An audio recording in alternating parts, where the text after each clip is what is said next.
Hello friends, how are you? I think all are fine. Haryana में जो शिक्षा है उसका लेवल इतना नीचा जा रहा है कि बिल्कुल बच्चे एडमिशन लेने को भी तैयार नहीं हैं। हर एक स्कूल में जो शिक्षक हैं उनकी इतनी कमी है और एलिजिबल कैंडिडेट्स जो हैं जो सड़कों पर धक्के खा रहे हैं।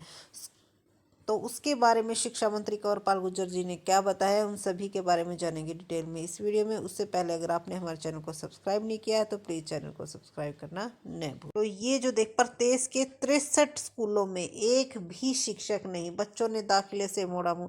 अब आप ये बताओ, अगर टीचर ही नहीं है तो दाखिला किस बेस पे होगा? क्या फ़ायदा उस दाखिले का? सिर्फ और सिर्फ नाम के लिए ही बच्चों की ये क्लासेस चल रही हैं, वरना इन स्कूलों पे अब ये कह रहे हैं कि बजट है नहीं।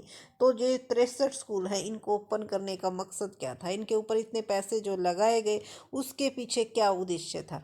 मॉडल संस्कृति स्कूलों में हिंदी माध्यम के दाखिला करने का पत्र नहीं हुआ जारी, सरकार के नए फरमान शिक्षकों के लिए मुसीबत।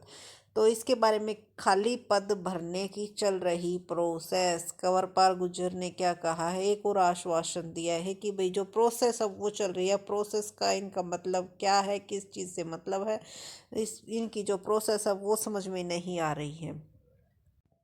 तो प्रोसेस चलने का क्या मतलब है? कोई भाई एडवर्टाइजमेंट निकाला जाए, कोई आपके जो है पद जारी किए जाए कि भाई इतने पद खाली, इतने एडवर्टाइजमेंट है, इस दिन टेस्ट होगा आपका, इस दिन आपका जो स्क्रीनिंग एग्ज़ाम वो लिया जाएगा, तो ये माने कि भाई हाँ प्रोसेस चल रही है। तो अभी तक ऐसा कुछ ना तो कोई एडवर्टाइजमेंट आया, सिर्फ और सिर्फ देखो इन्होंने यहाँ पर भी क्या बात कही है। शिक्षा मंत्री कंवरपाल ने कहा कि खाली पदों को भरने की प्रक्रिया चल रही है, जल्द ही ऑनलाइन तबादले भी किए जाएंगे।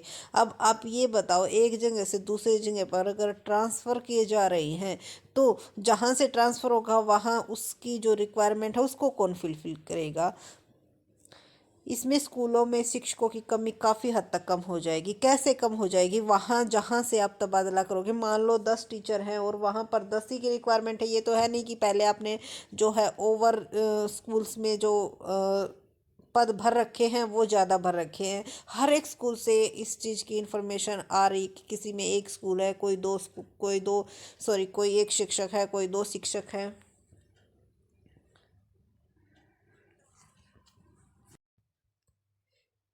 किसी किसी स्कूल में तो एक शिक्षक पूरी स्कूल को जो चलाने को मजबूर हो चुका है। तो शिक्षा मंत्री कंवरपाल ने भरने की जो प्रोसेस है वो चल रही है, जल्द ही ऑनलाइन तबादले किए जाएंगे। इससे स्कूलों में शिक्षकों में काफ़ी हद तक कम हो, हो जाएगी और समस्या जल्द ही दूर होगी। मॉडल संस्कृति स्कूलों में हिंदी माध्यम से दाखिले को लेकर पत्र जारी न करने पर अधिकारियों से जवाब तलब किया जाएगा।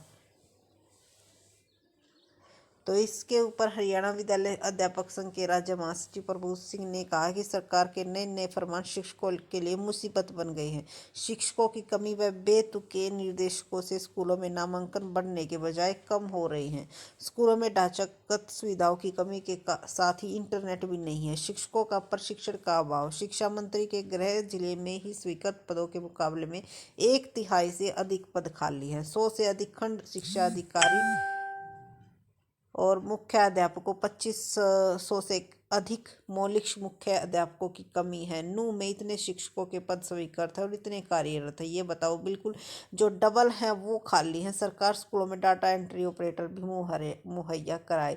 यानी कि आप ये मानकर चलो कि 63 जो ऐसे स्कूल हैं उनमें एक भी शिक्षक नहीं है। 40 स्कूल ऐसे हैं जो कि एक शिक्षक के सहारे चल रहे हैं। और इतना ही नहीं है, आप ये देखो कि एचटेट हर साल करवाए जा रहे हैं। कैंडिडेट्स जो हैं एलिजिबल हैं लेकिन गवर्नमेंट भरने को तैयार नहीं है। इसके ऊपर ये समझ में नहीं आ रहा कि उनकी मंशा क्या है। या तो आप एचटेट ही ना करवाओ भाई, कैंडिडेट्स का एचटेट पास होने के बाद एक उम्मीद हो जाती है, वो उसी लाइन में फिर वो हर एक लाइन छोड़कर उस लाइन में लग जाता है कि भाई एचटेट हो गया, अब तेरा थोड़ा सा जो चांस है वो बढ़ गया। ठीक है, अगर उसका एस्टेट ही ना लिया जाए तो उसके माइंड में कुछ ना कुछ ये आए कि भाई हाँ, अगर ये नहीं हो रहा तो आप ऐसा करो, कुछ और अदर्स जो है टेस्टों की तैयारी करो। लेकिन उसके उस पर भी नहीं छोड़ रहे हैं, उसको बिल्कुल उस चीज़ से बांध के रखा हुआ है कि बेरोजगार जो शिक्षक है उनको बेरोजगार ही रखना है। अपना एस्टेट पास किया और अपने घर बिठा दिया। ठीक है, या फिर उनको मजबूर किया जा रहा है कि 4-4 5-5 हज़ार रुपए की प्राइवेट स्कूल में जॉब करने के लिए, क्योंकि उसके पास लास्ट ऑप्शन यही बचता है और कोई ऑप्शन ही नहीं बचता है। तो इस चीज़ से बिल्कुल भी संतुष्ट नहीं है और हम चाहते हैं कि इस चीज़ को बहुत आगे तक पहुंचाया जाए, ताकि सरकार के कान में ये बात पहुंच जाए कि जो भावी शिक्षक है वो परेशान हो चुके हैं आपके इस रवैये से जल्द कोई नोटिफिकेशन इशू किया जाए। नहीं तो फिर जो है आगे जो कुछ होगा वो आपके लिए अच्छा नहीं होगा। So thank you so much. और अगर वीडियो अच्छी लगी हो तो लाइक शेयर सब्सक्राइब करना न भूलें, और जो आपके सजेशन है वो भी कमेंट में ज़रूर बताइए। Thank you so much.